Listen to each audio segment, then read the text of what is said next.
그날 조용한 면담 하나 때문에 기관 전체가 흔들리기 시작했습니다. 사람들은 그냥 평범한 보호자 상담이라고 생각했습니다.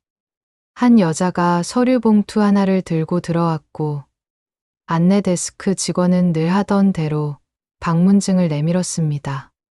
그런데 여자의 이름이 적힌 신분증을 본 순간 직원의 손끝이 멈췄습니다. 눈빛이 흔들렸고 주변을 둘러보며 누군가에게 신호를 보냈습니다. 여자는 그걸 못 본 척했습니다. 그날은 직함도 권한도 내려놓고 그냥 한 아이의 보호자로 오고 싶었기 때문입니다. 여자의 손에는 따뜻한 도시락 대신 아이가 좋아하던 과자와 작은 담요가 들어 있었습니다. 그것만으로도 충분하다고 믿었습니다. 여자의 이름은 윤서아였습니다. 겉으로 보면 차분한 보호자였지만 그 이름이 적힌 순간부터 이곳의 사람들은 한 가지를 떠올렸습니다. 감사와 조사, 그리고 누구도 숨길 수 없는 기록. 윤서아는 서류 봉투를 품에 안고 천천히 복도를 걸었습니다. 복도 끝의 상담실 문 앞에는 누군가 미리 기다리고 있었습니다. 시설의 행정팀장이라는 남자였고 웃고 있었지만 눈동자만은 웃지 않았습니다. 윤서아 보호자님이시죠? 먼 길 오시느라 고생 많으셨습니다. 윤서아는 고개를 끄덕이며 조용히 물었습니다. 제 아이를 잠깐 볼 수 있나요? 남자는 준비된 듯 단호하게 말했습니다.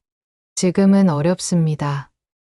아이가 몸살 기운이 있어서 안정이 필요합니다. 윤서아는 잠깐 말이 없었습니다. 몸살이라면 어제 전화에서는 그런 말이 없었습니다.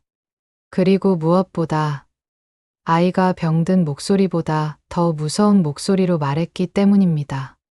엄마, 오늘은 오지 마. 그 말이 머릿속에서 아직도 울리고 있었습니다. 윤서아는 다시 물었습니다. 멀리서라도, 문 밖에서라도 얼굴만 확인하면 안 될까요? 남자는 아주 짧게 숨을 들이마셨습니다. 규정상 어렵습니다. 보호자님. 그 말은 완벽했지만 눈동자는 완벽하지 않았습니다. 남자의 시선이 자꾸 상담실 뒤쪽 유리창 너머를 향하고 있었습니다. 마치 누군가에게 허락을 받아야 하는 사람처럼. 윤서아는 알았습니다. 이건 단순한 몸살이 아닙니다. 그리고 지금 이곳에는 기록보다 더 강한 침묵이 깔려 있습니다. 윤서아는 더 묻지 않았습니다. 대신 서류 봉투를 상담실 테이블 위에 올려두고 말했습니다. 그럼 이 서류만 접수해 주세요. 아이가 이곳에서 지내는 동안의 생활 기록과 진료 기록, 상담 일지, 사본을 요청합니다. 남자는 웃음을 잃지 않으려 했지만 손끝이 다시 떨렸습니다. 그런 서류는 절차상 시간이 걸립니다. 윤서아는 고개를 끄덕였습니다. 그럼 시간을 드리겠습니다. 대신 지금 접수 도장부터 찍어주세요. 남자는 서류를 들고 자리에서 일어났습니다. 그리고 그 순간 윤서아는 유리창에 비친 복도 끝을 보았습니다. 거기에는 시설의 부원장이라는 사람이 서 있었고 아무렇지 않은 얼굴로 이쪽을 지켜보고 있었습니다. 윤서아와 눈이 마주치자 부원장은 천천히 고개를 돌렸습니다. 하지만 그 짧은 순간만으로 충분했습니다. 이곳의 권력은 행정팀장이 아니라 저 사람에게 있습니다. 윤서아는 상담실을 나와 로비로 내려갔습니다. 그냥 돌아가려는 게 아니었습니다.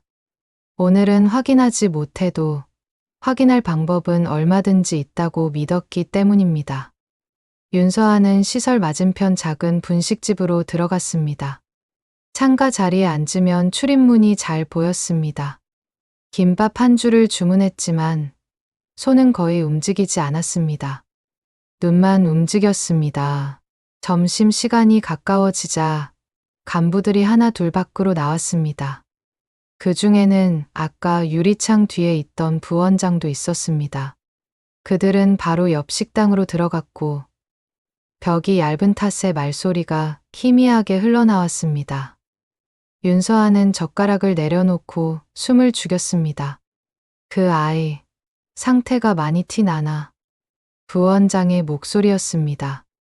행정팀장이 낮게 대답했습니다. 멍은 가리고 입술은 아직 붓기가 남았는데 부모가 보면 바로 알 겁니다. 부원장이 짜증 섞인 숨을 내쉬었습니다. 그래서 오지 말라고 했잖아. 행정팀장이 다시 말했습니다. 근데 오늘은 그 여자가 왔습니다. 이름부터가 문제입니다. 부원장이 잠깐 말이 없었습니다.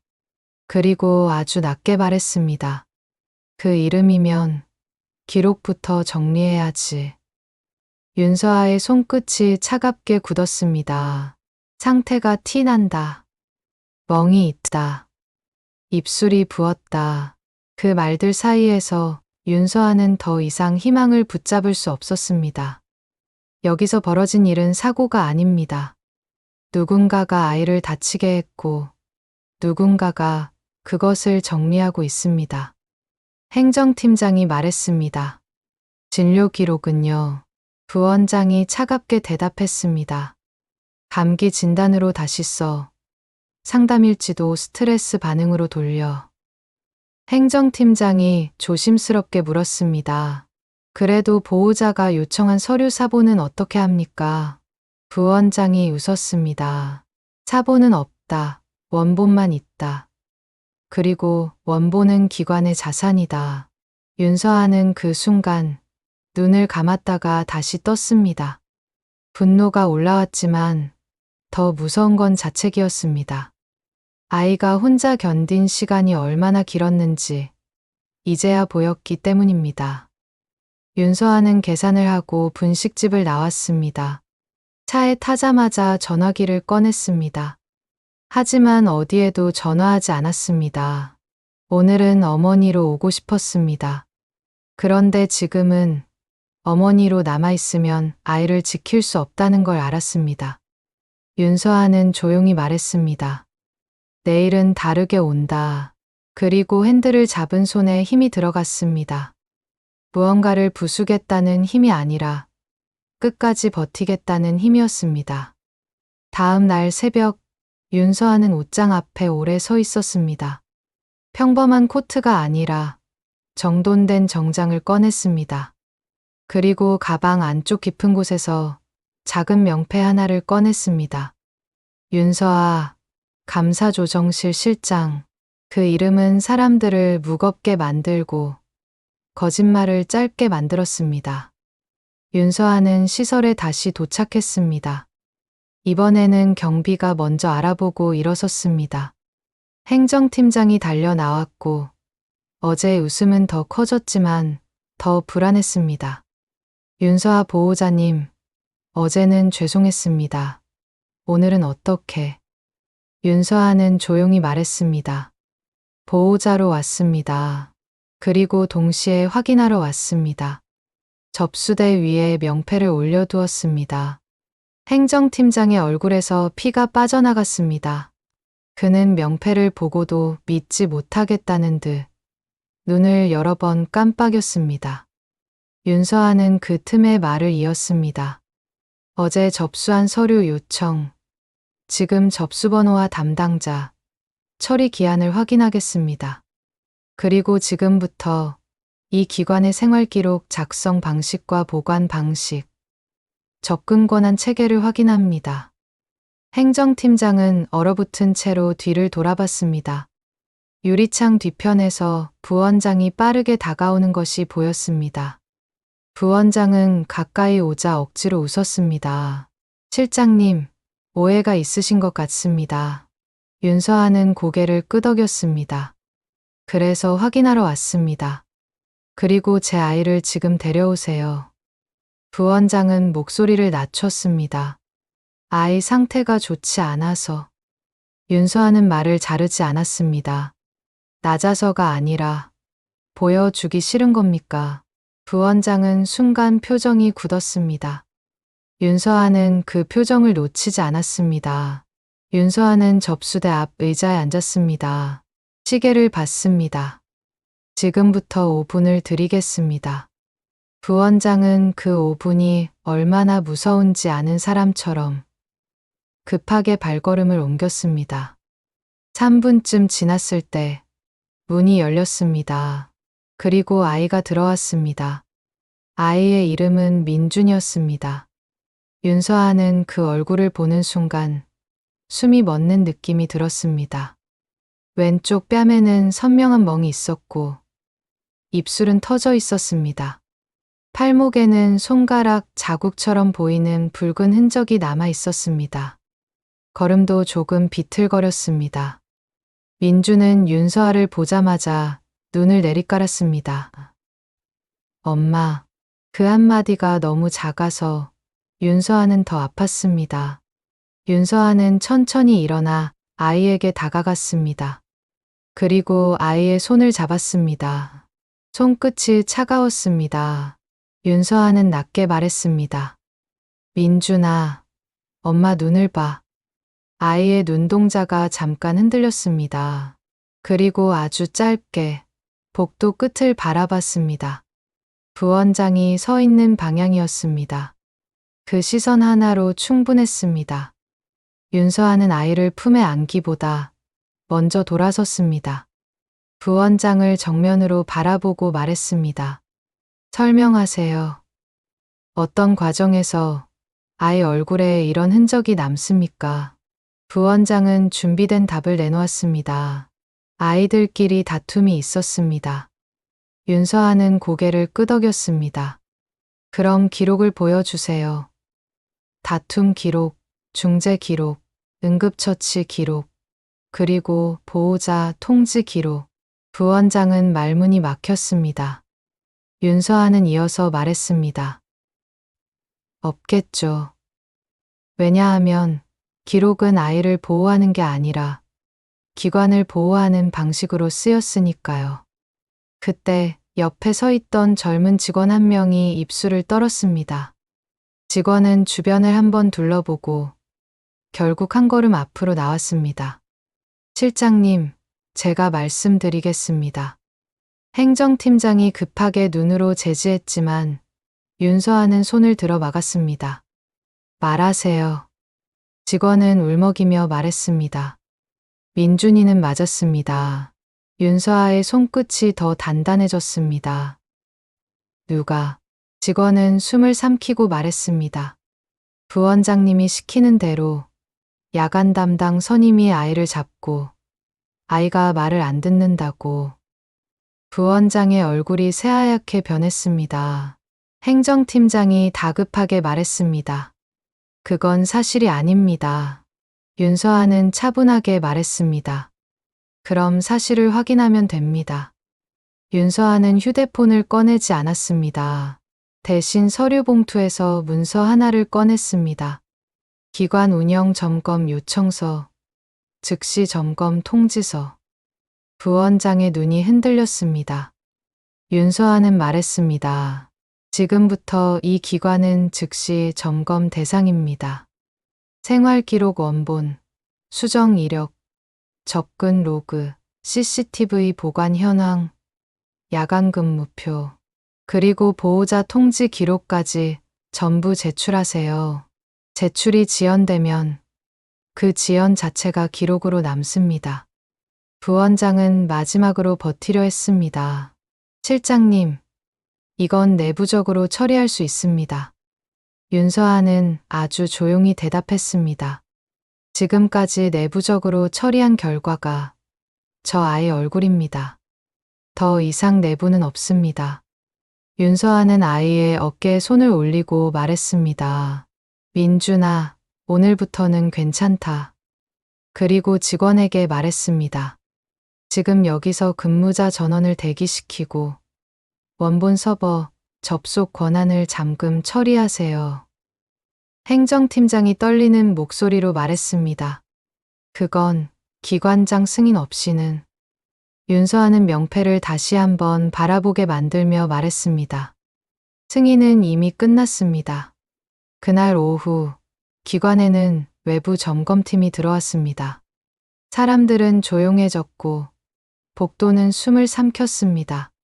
아이들은 처음엔 눈치를 보다가 조금씩 표정을 바꾸기 시작했습니다. 처음으로 어른들이 자신들 편이 되어 줄지도 모른다는 기대가 생겼기 때문입니다. 조사 과정에서 더 많은 것이 나왔습니다. 민준만이 아니었습니다. 야간 근무 일지에는 공백이 반복되었고 CCTV 저장 기간은 이상하게 짧았습니다. 상담 일지는 같은 문장들이 복사되어 있었습니다. 그리고 무엇보다 아이들이 남긴 작은 메모들이 서랍 깊은 곳에서 발견되었습니다. 오늘은 소리를 지르지 않았으면 좋겠다. 오늘은 잠을 자고 싶다. 오늘은 혼나지 않았으면 좋겠다. 윤서아는 그 메모를 읽고 한참 동안 말이 없었습니다. 그리고 그 침묵은 분노보다 더 무거웠습니다. 아이들이 바랐던 건 거창한 것이 아니었습니다. 그저 무서운 밤이 없기를 바랐을 뿐이었습니다. 며칠 뒤 결과가 나왔습니다. 부원장은 직위 해제되었고 행정팀장은 기록 조작 혐의로 수사 대상이 되었습니다. 야간 근무 선임은 분리 조치되었고 피해 아동들에 대한 보호 계획이 즉시 시행되었습니다. 기관은 구조가 바뀌었습니다. 외부 상담 창구가 생겼고 보호자 통지 체계가 바뀌었고 CCTV 보관 기준이 강화되었습니다. 윤서아는 마지막으로 민준의 손을 잡았습니다. 민준은 처음보다 눈을 조금 더 오래 마주쳤습니다. 윤서아는 말했습니다. 엄마가 늦어서 미안하다. 민준은 아주 작게 고개를 저었습니다. 엄마가 와서 이제 괜찮아요. 그 한마디에 윤서아는 잠깐 웃었지만 눈가가 젖었습니다. 차로 돌아가는 길, 윤서아는 창밖을 보며 생각했습니다. 변화는 큰 소리로 시작되지 않습니다. 누군가가 끝까지 확인하는 순간부터 시작됩니다. 그날 이후 윤서아는 매일 확인했습니다. 아이들이 안전한지, 기록이 거짓말을 하지 않는지, 침묵이 다시 권력이 되지 않는지, 그리고 마지막으로 윤서아는 마음속으로 조용히 다짐했습니다.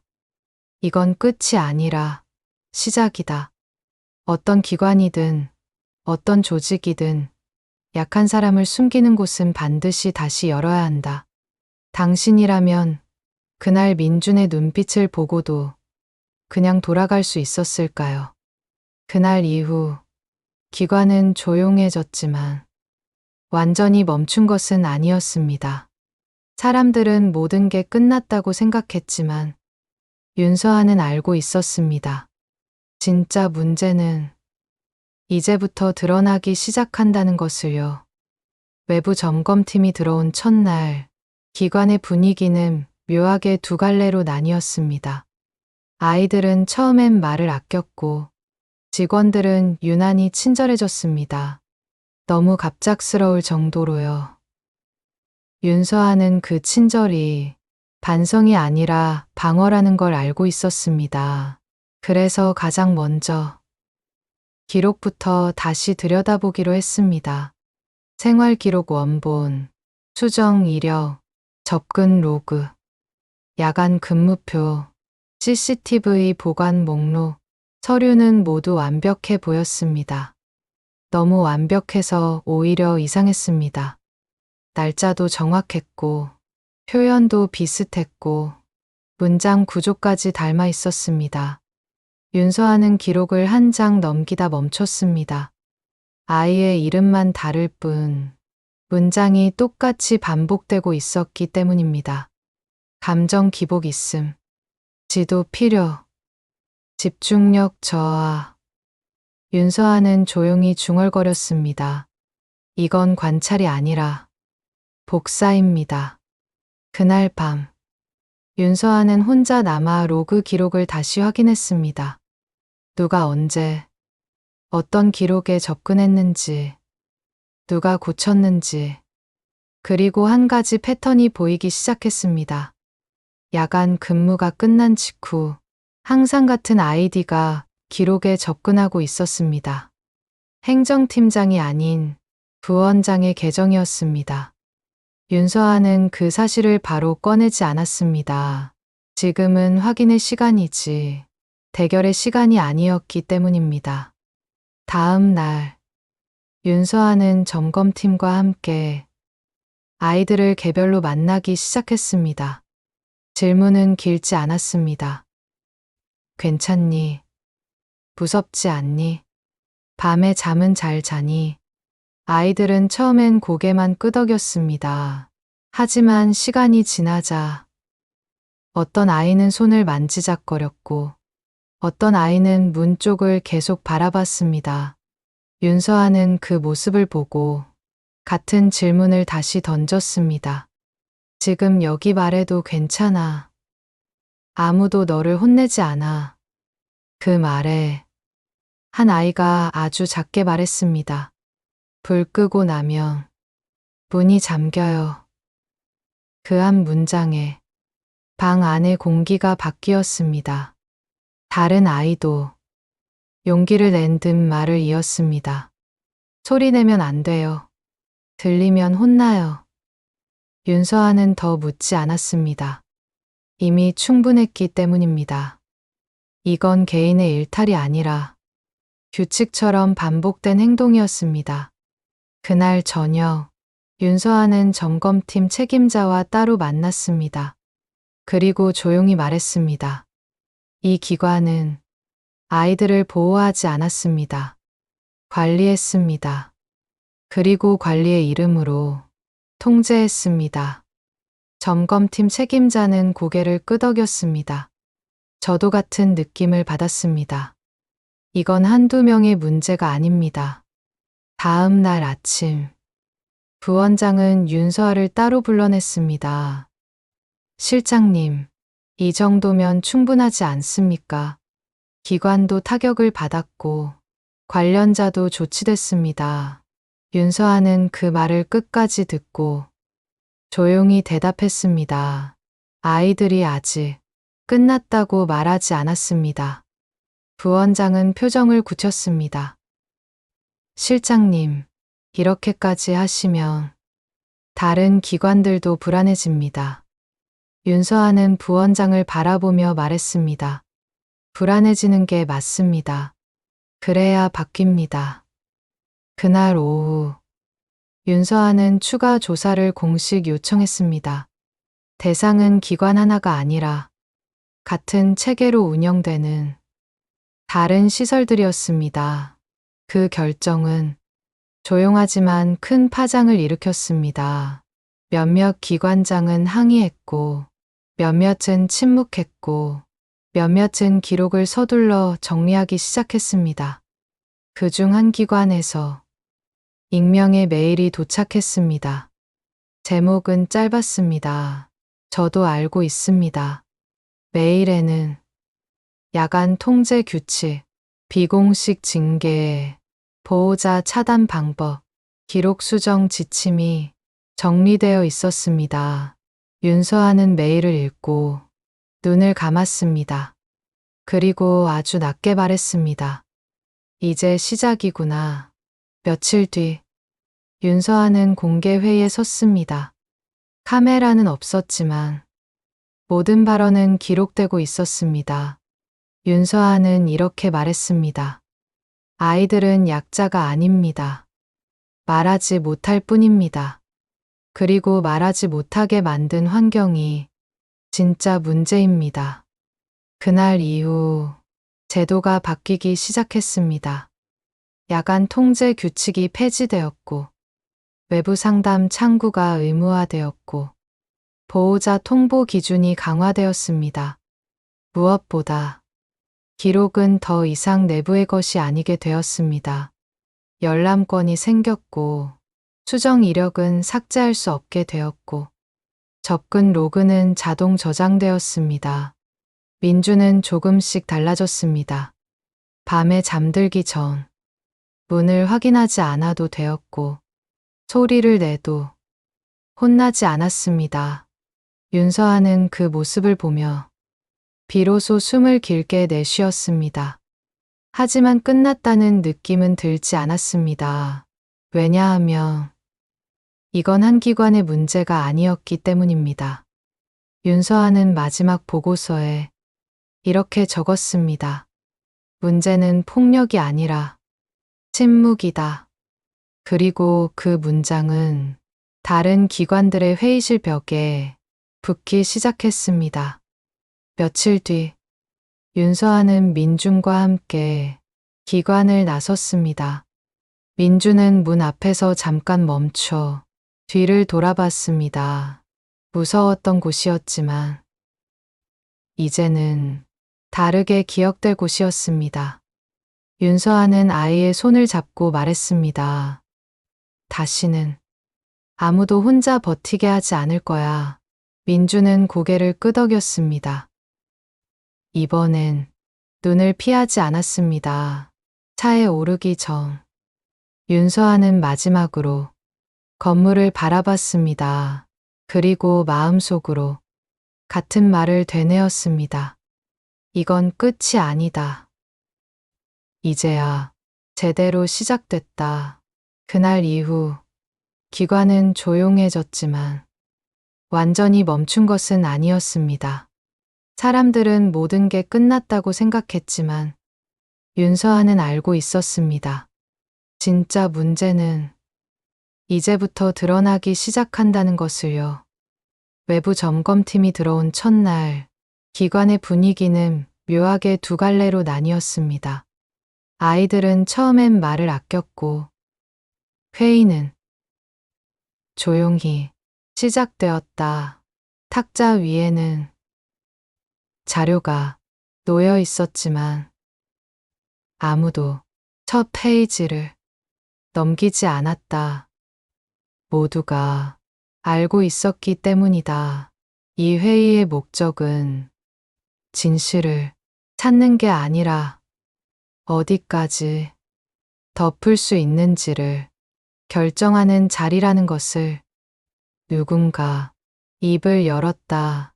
녹음 파일은 외부로 유출되지 않았습니다.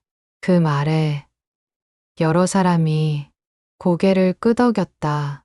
중요한 건 그것뿐이었다. 아이의 상태는 누구도 묻지 않았다. 침묵은 또 한 번 승인되었다. 하지만 이번에는 달랐다. 아이의 보호자가 움직이기 시작했기 때문이다. 보호자는 더 이상 요청하지 않았다. 확인해 달라고 부탁하지도 않았고 설명해 달라고 애원하지도 않았다. 대신 자료를 모으기 시작했다. 출결표, 상담 기록, 병원 진단서, 그리고 녹음 파일 하나하나 시간 순서로 정리했다. 그 과정에서 이상한 점이 드러났다. 아이의 상담 기록에는 공백이 있었다. 정확히 사흘, 그 사흘 동안 아이는 학교에 있었다. 출결에는 이상이 없었다. 하지만 상담 기록은 존재하지 않았다. 보호자는 그 사흘을 기억했다. 아이의 침묵이 처음 굳어버린 시기, 그리고 그날과 같은 날짜에 다른 기록도 하나 사라져 있었다. 기관 내부 출입 기록. 그날 특정 인원이 기록에서 지워져 있었다. 보호자는 확신했다. 이건 사고가 아니라 구조라는 것을. 그리고 그 구조는 아이 한 명으로 끝나지 않는다는 것을. 그때 뜻밖의 사람이 연락을 해왔다. 전직 직원이었다. 그는 짧게 말했다. 아이 침묵한 이유 알고 있습니다. 보호자의 손이 떨렸다. 그는 계속 말했다. 그 아이가 본 건 말해도 아무도 믿지 않을 장면이었어요. 그래서 말하지 않는 겁니다. 말하는 순간 아이 인생이 끝나니까. 보호자는 물었다. 그럼 왜 당신은 말합니까? 전직 직원은 잠시 침묵하다 대답했다. 이미 끝났거든요. 그날 밤 보호자는 결정했다. 이건 기관에 맡길 일이 아니라고. 아이의 침묵을 증거로 바꾸지 않으면 다음 아이도 같이 침묵하게 될 거라고. 그리고 그 결정은 또 다른 침묵을 깨우기 시작했다. 다음 날 한 기자가 움직였다. 공식 제보는 아니었다. 익명, 메일 하나, 첨부 파일 6개, 그리고 제목, 아이 하나의 침묵. 기자는 처음엔 믿지 않았다. 하지만 녹음 파일을 들었을 때 마우스를 잡은 손이 멈췄다. 말하지 마. 그 목소리는 명확했다. 그리고 익숙했다. 기자는 그 목소리를 알고 있었다. 이전에 다른 사건에서 들었던 목소리였기 때문이다. 그 순간 이 사건은 개별 사건이 아니게 되었다. 연결된 사건, 반복된 침묵, 그리고 같은 방식의 기록 정리.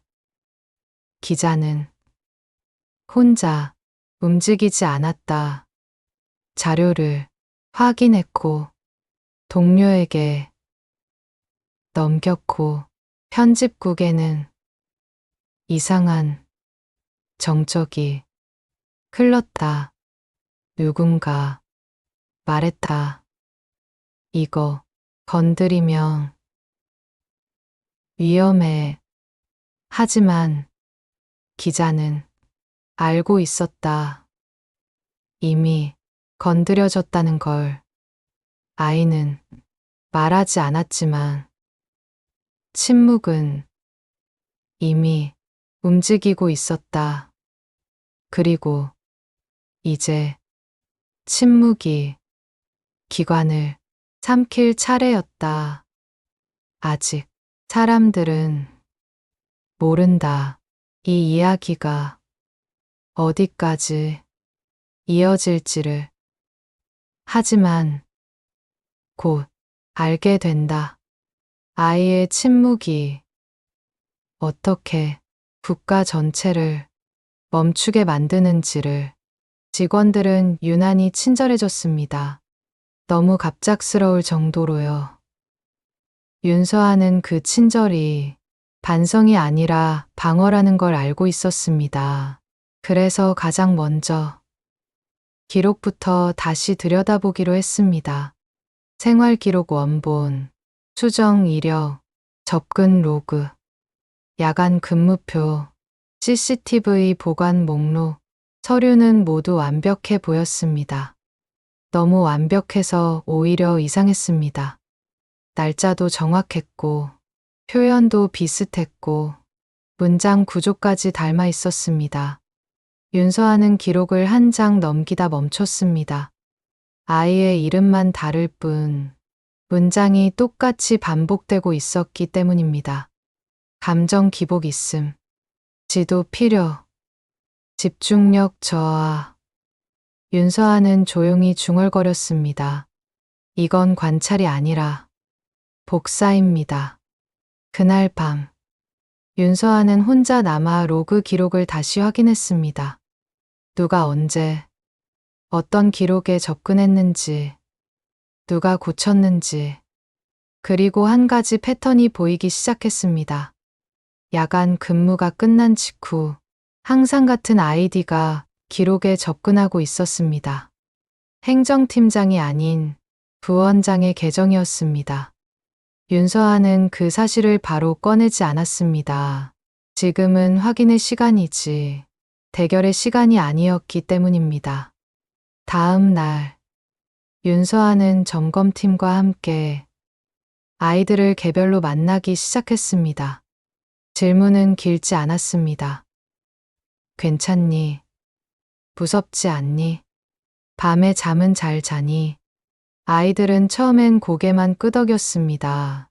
하지만 시간이 지나자 어떤 아이는 손을 만지작거렸고 어떤 아이는 문 쪽을 계속 바라봤습니다. 윤서아는 그 모습을 보고 같은 질문을 다시 던졌습니다.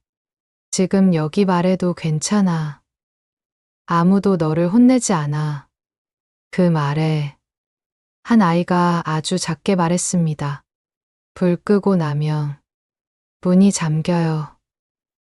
그 한 문장에 방 안의 공기가 바뀌었습니다. 다른 아이도 용기를 낸 듯 말을 이었습니다. 소리 내면 안 돼요. 들리면 혼나요. 윤서아는 더 묻지 않았습니다. 이미 충분했기 때문입니다. 이건 개인의 일탈이 아니라 규칙처럼 반복된 행동이었습니다. 그날 저녁, 윤서아는 점검팀 책임자와 따로 만났습니다. 그리고 조용히 말했습니다. 이 기관은 아이들을 보호하지 않았습니다. 관리했습니다. 그리고 관리의 이름으로 통제했습니다. 점검팀 책임자는 고개를 끄덕였습니다.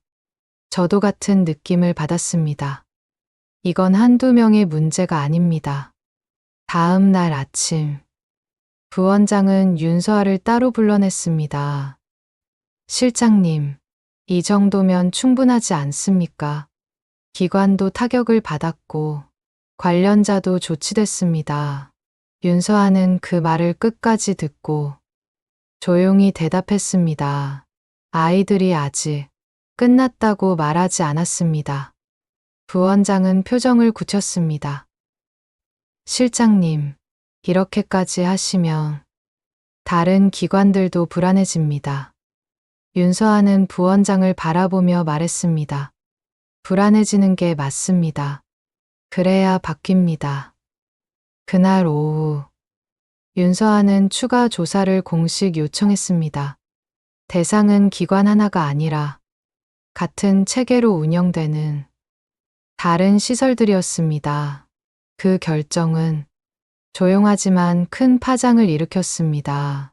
몇몇 기관장은 항의했고, 몇몇은 침묵했고, 몇몇은 기록을 서둘러 정리하기 시작했습니다.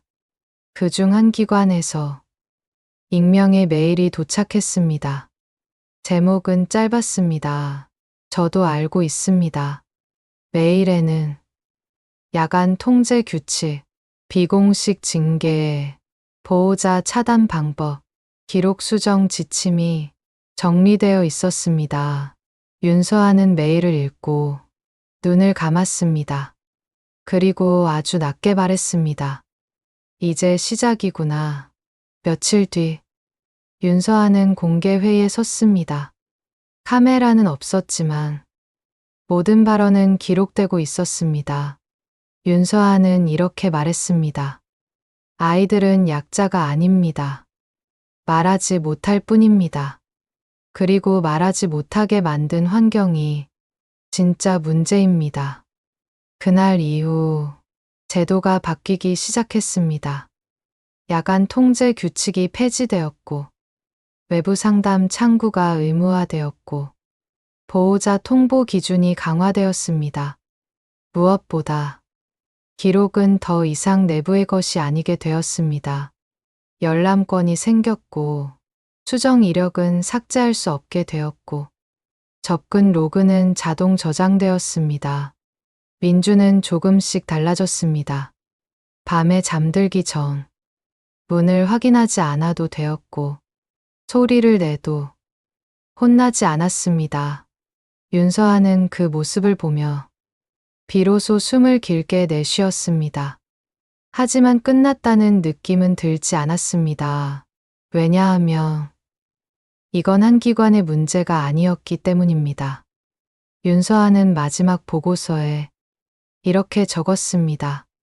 문제는 폭력이 아니라 침묵이다. 그리고 그 문장은 다른 기관들의 회의실 벽에 붙기 시작했습니다. 며칠 뒤 윤서아는 민준과 함께 기관을 나섰습니다. 민준은 문 앞에서 잠깐 멈춰 뒤를 돌아봤습니다. 무서웠던 곳이었지만 이제는 다르게 기억될 곳이었습니다. 윤서아는 아이의 손을 잡고 말했습니다. 다시는 아무도 혼자 버티게 하지 않을 거야. 민주는 고개를 끄덕였습니다. 이번엔 눈을 피하지 않았습니다. 차에 오르기 전 윤서아는 마지막으로 건물을 바라봤습니다. 그리고 마음속으로 같은 말을 되뇌었습니다. 이건 끝이 아니다. 이제야 제대로 시작됐다. 기사가 나간 건 새벽이었다. 첫 문장은 조심스러웠다.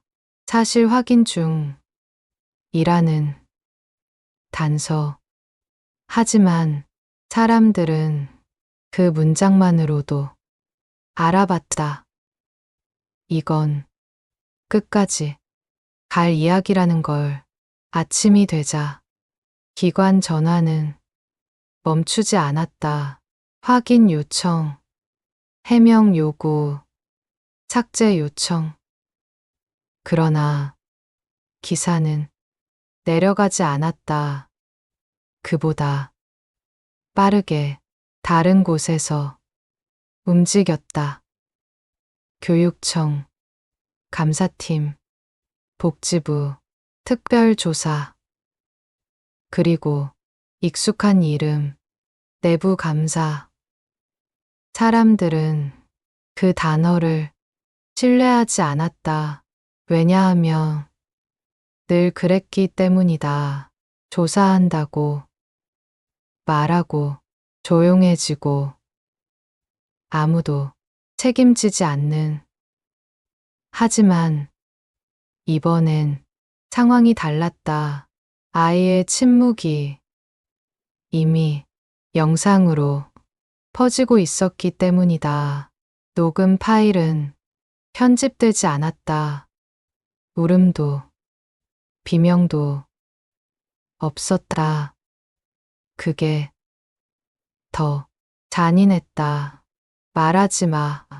그 한 문장만 반복되었다. 사람들은 그 말을 자기 아이에게 대입하기 시작했다. 그날 오후 한 교사가 문자를 보냈다. 나도 같은 말을 들었습니다. 그리고 그 다음 날 또 다른 메시지. 우리 반에서도 아이 하나가 갑자기 말을 안 합니다. 침묵은 전염처럼 퍼져갔다. 사람들은 처음으로 깨달았다. 아이들이 말하지 않은 게 아니라 말할 수 없게 되어 왔다는 것을. 그제서야 기관은 입을 열었다. 사실과 다르다. 조사 중이다. 확인되지 않았다. 그 말들은 너무 익숙했다. 보호자는 기자에게 말했다. 우리는 확인해 달라고 한 적이 없습니다. 보이게 해달라고 했을 뿐입니다. 그리고 그 말은 기사 제목이 되었다. 보여달라는 요청. 그날 밤 내부 회의실 불은 꺼져 있었고 프로젝터만 켜져 있었다. 화면에는 아이의 이름 그리고 말하지 않은 날짜, 사흘. 누군가 입을 열었다. 이건 단순 민원 아닙니다. 다른 사람이 대답했다. 여기까지 왔으면 돌아갈 수 없습니다. 침묵. 그때 가장 늦게 도착한 사람이 말했다. 아이 하나로 끝내야 합니다. 모두가 그 말을 기다렸다는 듯 고개를 들었다. 하지만 그 다음 말은 아무도 예상하지 못했다. 끝낼 수 없습니다. 왜냐하면 이미 아이 둘이 더 말을 멈췄습니다. 그 순간 회의실의 공기가 완전히 바뀌었다. 사건은 더 이상 관리 대상이 아니었다. 확산이었다. 그리고 확산은 막을 수 없었다. 그날 이후 아이의 침묵은 사건이 아니라 증거가 되었다. 그리고 모든 증거는 같은 질문으로 향했다. 왜 아무도 말하지 않았는가? 다음은 그 질문을 처음으로 공식 석상에서 던진 사람의 이야기다. 하지만 그날 이후에도 아무도 공식적인 사과를 하지 않았습니다. 기관은 조용했고 회의실은 그보다 더 조용했습니다. 아이 하나의 침묵은 사건이 되었지만 그 사건을 말하려는 어른은 아무도 없었습니다. 회의는 비공개로 열렸고 회의록에는 단 한 줄만 남았습니다. 절차상 문제 없음. 그 문장을 쓴 사람은 그날 아이를 보지 않았습니다. 보지 않았기에 문제도 보이지 않았습니다. 그날 이후 한 직원이 사라졌습니다. 퇴사도 정근도 아니었습니다. 기록에는 개인 사정이라고만 적혀 있었습니다. 하지만 그의 책상 서랍에는 아직 열지 않은 메모 하나가 남아 있었습니다. 그 아이는 거짓말을 하지 않았다. 그 메모는 그날 밤 사라졌고 프린터 기록도 출입 기록도 모두 깨끗했습니다. 마치 처음부터 존재하지 않았던 것처럼 말입니다. 하지만 사라지지 않은 것이 하나 있었습니다. 아이의 눈빛이었습니다. 아이는 아직 말하지 않았지만 어른들은 알고 있었습니다. 이 침묵이 끝나는 순간 이번엔 기관이 버티지 못할 거라는 사실을 말입니다.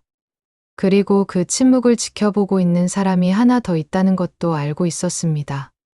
그 사람은 아이도 기관도 아니었습니다. 기록이었습니다. 기록은 지금도 열려 있습니다. 조용히 아주 조용히 두 번째 아이는 아무도 모르게 존재했습니다. 기록에도 없었고 통계에도 없었습니다. 하지만 사진 한 장은 남아 있었습니다. 단체 사진 맨 끝 잘려 나갈 예정이었던 자리에서 그 아이는 거기 서 있었습니다. 웃고 있지도 울고 있지도 않았습니다. 그저 카메라를 보고 있었을 뿐이었습니다. 사진을 삭제하라는 지시는 빠르게 내려왔습니다. 이유는 단순했습니다. 불필요하다. 그 말은 언제나 편리했습니다. 그날 이후 아이를 담당했던 상담사는 말수가 줄었습니다. 회의 시간에도 보고 자리에서도 입을 열지 않았습니다. 누군가 괜찮습니까? 라고 물었을 때 그는 짧게 괜찮습니다라고 대답했습니다. 하지만 손은 계속 떨리고 있었습니다. 그 상담사는 알고 있었습니다. 아이의 침묵은 선택이 아니었고 말할 기회조차 주어지지 않았다는 사실을 말입니다. 그는 마지막으로 보고서를 하나 작성했습니다. 제목은 관찰 종료였습니다. 하지만 본문 마지막 줄에는 이 문장이 숨겨져 있었습니다. 이 아이는 보호받지 못했다. 그 보고서는 결제 라인에 오르지 못했습니다.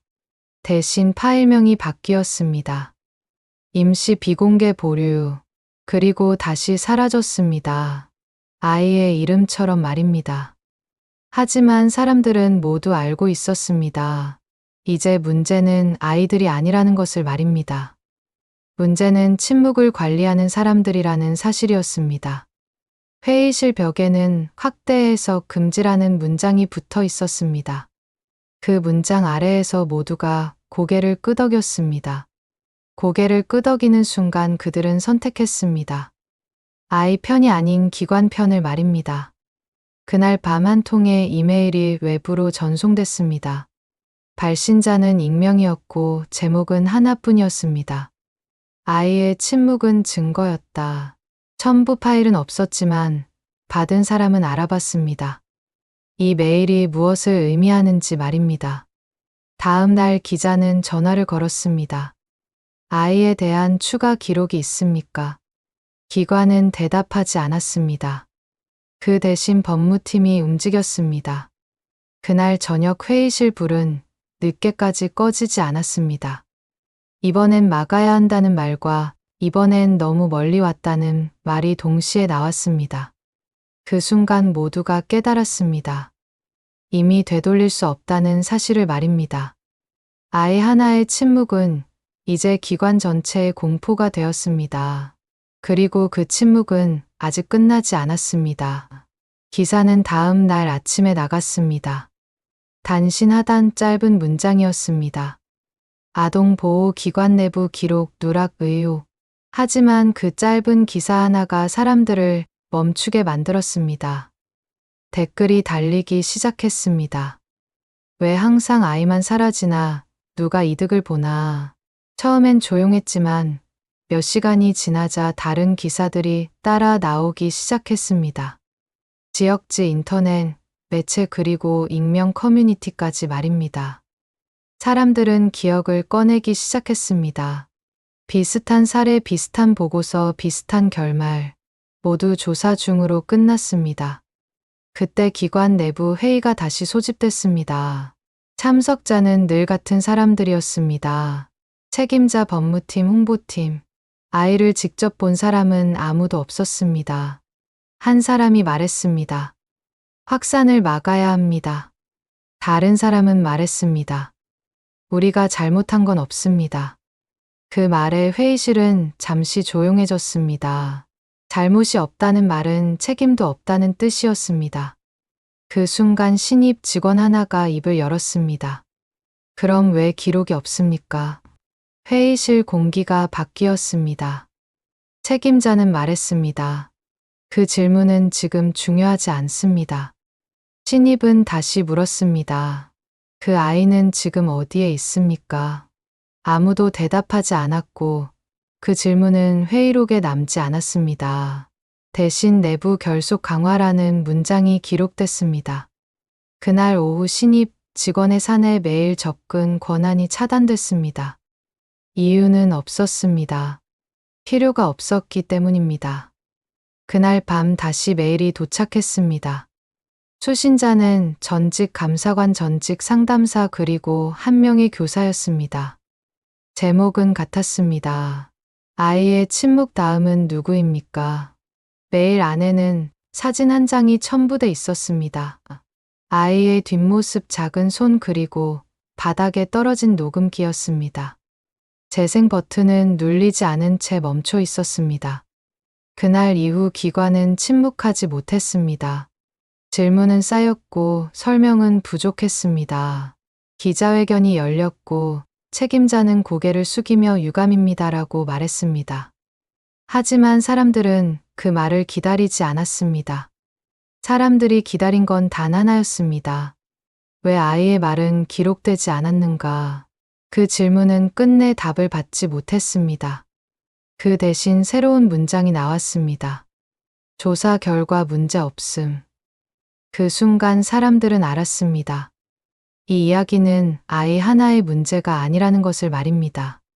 침묵을 관리하는 시스템의 문제라는 사실과 그 시스템은 지금 이 순간에도 작동 중이라는 사실을 말입니다. 그리고 아무도 말하지 않았습니다. 왜 항상 같은 방식으로 끝나는지 말입니다. 조사는 시작됐지만 방향은 정해져 있었습니다. 찾아야 할 것은 진실이 아니라 멈출 지점이었습니다. 기관은 빠르게 움직였습니다. 외부 감사 일정은 조정됐고 내부 자료는 다시 분류됐습니다. 분류 기준은 단순했습니다. 문제가 될 수 있는가 아닌가. 아이의 기록은 그 기준을 통과하지 못했습니다. 그래서 다시 봉인됐습니다. 한 관리자는 말했습니다. 아이를 보호하기 위한 결정이라고. 하지만 보호라는 말은 언제나 결과 뒤에 붙었습니다. 과정에는 없었습니다. 그날 이후 기관 게시판에는 새로운 공지가 올라왔습니다. 외부 문의에 대한 대응 지침. 모든 직원은 같은 문장을 사용해야 했습니다. 조사 중이며 확인된 사실은 없습니다. 확인하지 않았다는 말은 하지 않았습니다. 확인할 필요가 없다는 뜻이었기 때문입니다. 그 사이 아이는 계속 자라고 있었습니다. 말을 배우고 글자를 익히고 질문을 할 나이가 되었지만 아무도 묻지 않았습니다. 묻지 않으면 대답도 필요 없었습니다. 그 침묵이 가장 안전했기 때문입니다. 그러던 어느 날 기록 보관소에서 경고음이 울렸습니다. 오래된 파일 하나가 외부 서버에 접속됐다는 알림이었습니다. 접속자는 내부 직원도 외부 감사도 아니었습니다. 권한이 없는 접근이었습니다.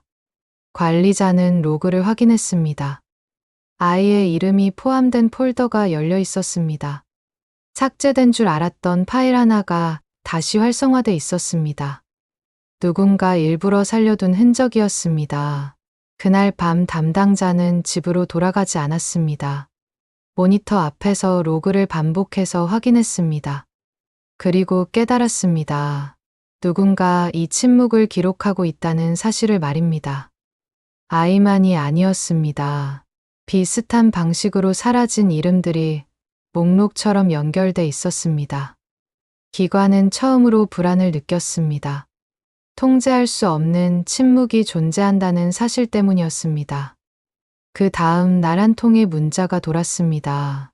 출처는 확인되지 않았습니다. 아이를 봤습니다.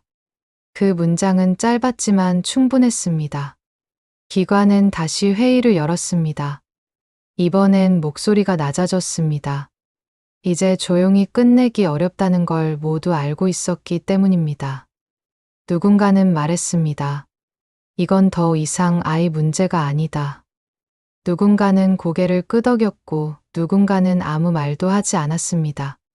그 침묵 속에서 모두가 같은 생각을 하고 있었습니다. 이제는 누군가 책임져야 한다는 사실을 말입니다. 하지만 그 책임은 항상 아래로 내려갔습니다. 계약직 담당자, 임시 파견 직원 그리고 기록 담당자. 윗선은 여전히 깨끗했습니다. 기록상으로는 말입니다. 그날 밤 또 하나의 이메일이 전송됐습니다. 이번엔 수신자가 더 많았습니다. 언론 시민단체 그리고 한 명의 판사. 제목은 바뀌지 않았습니다. 아이의 침묵은 아직 끝나지 않았다. 본문은 단 한 문장이었습니다. 이번엔 파일이 첨부돼 있었습니다. 아이의 목소리는 없었지만 아이의 시간은 남아 있었습니다. 출입 기록 영상 로그 그리고 삭제 요청 메일들. 조각들이 하나로 이어지고 있었습니다. 이제 질문은 달라졌습니다. 아이에게 무슨 일이 있었는지가 아니라 왜 모두가 알고도 아무도 기록하지 않았는가. 그 질문은 침묵보다 더 무거웠습니다. 기관은 처음으로 대답해야 할 상황에 놓였습니다. 그리고 모두가 알았습니다. 이번엔 조용히 넘길 수 없다는 것을 말입니다. 폭발은 소리 없이 시작됐습니다. 기사 한 줄이 아니라 공유 하나로. 누군가가 올린 글은 길지 않았습니다. 설명도 감정도 없었습니다. 그저 문장 하나였습니다. 이 아이의 기록은 왜 없습니까? 그 문장은 빠르게 퍼졌습니다. 캡처되고 옮겨지고 다시 저장됐습니다. 삭제 요청이 들어왔지만 이미 늦었습니다. 사람들은 질문을 복사하고 있었습니다. 왜 이 아이만 사라졌는가? 왜 항상 같은 기관인가? 그날 오전 검색어가 바뀌었습니다. 아이의 이름은 없었지만 기관의 이름이 올라갔습니다. 기자들은 동시에 움직였습니다. 각자 다른 취재를 하는 것처럼 보였지만 질문은 같았습니다. 기록은 누가 관리했는가? 삭제는 누가 승인했는가? 기관은 첫 공식 입장을 냈습니다. 사실과 다른 내용이 유포되고 있다는 말이었습니다. 하지만 그 문장은 이전과 달랐습니다. 처음으로 해명이라는 단어가 들어갔기 때문입니다. 사람들은 그걸 신호로 받아들였습니다. 무언이 끝났다는 신호로. 점심시간이 되기도 전에 추가 자료가 나왔습니다. 내부 결제 화면 캡처, 삭제 승인 버튼이 눌린 시간, 그리고 같은 날 회의로. 회의 제목은 평범했습니다. 업무 효율 개선 회의. 하지만 그 안에 적힌 문장은 달랐습니다. 문제 요소 사전 제거. 사람들은 그 문장을 놓치지 않았습니다. 아이의 이름은 없었지만 의미는 분명했습니다. 그날 오후 국회 질의 요청이 들어갔습니다. 이름 없는 아이에 대한 질의. 기관은 처음으로 당황했습니다.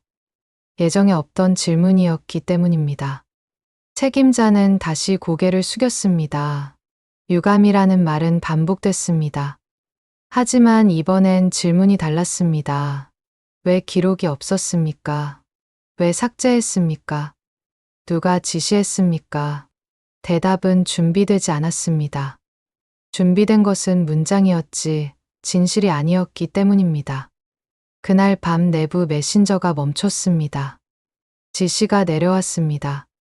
외부 접촉 금지, 개인 발언 금지. 그 문장은 직원들을 더 불안하게 만들었습니다. 이제 개인의 문제가 아니라는 걸 알았기 때문입니다. 그리고 그때 아이의 목소리는 없었지만 아이의 시간이 공개됐습니다. 출입 기록, 상담 일정, 취소 메모. 사람들은 처음으로 흐름을 봤습니다. 사고가 아니라 구조라는 걸. 그 순간부터 이야기는 달라졌습니다. 동정이 아니라 분노로 바뀌었습니다. 아이 하나의 침묵은 기관 하나의 시스템을 흔들기 시작했습니다. 그리고 모두가 깨달았습니다. 이건 더 이상 막을 수 없다는 걸. 침묵은 관리할 수 있었지만 증거는 관리되지 않는다는 걸. 그날 밤 기관의 불은 꺼지지 않았습니다. 하지만 밖에서는 이미 불이 붙고 있었습니다.